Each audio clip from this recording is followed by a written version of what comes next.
রাজশাহীতে ইটভাটা থেকে কোটি টাকার ইট লুটপাটের অভিযোগ। রাজশাহীর দুর্গাপুর উপজেলার ঝালুকা ইউনিয়নের আন্দুয়া এলাকার এএসএম ব্রিক্স নামের একটি ইটভাটা অবৈধভাবে দখল করে প্রায় কোটি টাকার ইট লুটপাটের অভিযোগ উঠেছে।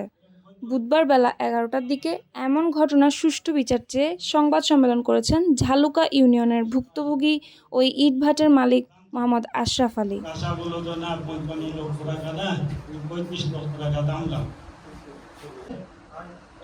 এর আগে কবির বলল যে যখন আমি চাচার কাছ থেকে 1 লক্ষ টাকা ফাইনালি আমার পার্টনার কবির বলল যে ভাড়াটা আমি নিব, একটা কাগজে সাদা সই করো, সাথে সই করেছে।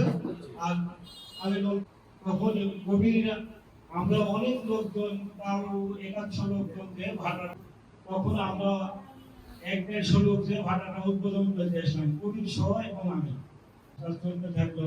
উনি তখন পরের দিন সন্ধ্যায় গেল যে আমার 1 লক্ষ টাকা দিতে হবে। চাষা বললো যে ওনাকে ভাড়াটা আমরা দিয়ে দিই, তাহলে আমাকে আপনাকে 1 লক্ষ টাকা দিয়ে সকল টাইম এই 4টার মধ্যে। এক লিখিত বক্তব্যে তিনি বলেন, সরকার পরিবর্তনের সুযোগ কাজে লাগিয়ে অবৈধভাবে তার ইটভাটা দখলপূর্বক কোটি টাকার ইট লুটপাট করে নিয়ে যান কবিরসহ তার লোকজন। 2 বছর আগে ওই ইটভাটা নওশাদের কাছে কবিরের সমন্বিত 40 লাখ টাকায় কিনে নেন তিনি। পরবর্তীতে কবির ওই ইটভাটার ওপর মামলা দায়ের করেন। তবে মামলা চলমান থাকা অবস্থা সত্ত্বেও গত 6 আগস্ট হাসিনা সরকার পতনের পর জোর করে তার লোকজন এসে ইটভাটা থেকে 12 থেকে 13 লক্ষ টাকার ইট লুটপাট করে নিয়ে যায়।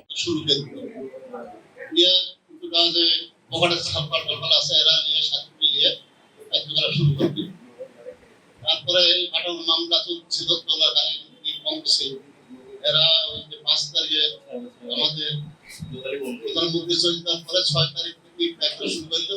3 দিন 1 লাখ 13 লাখ টাকা এগুলোর অবস্থান করতেছে ঝালুকাতে।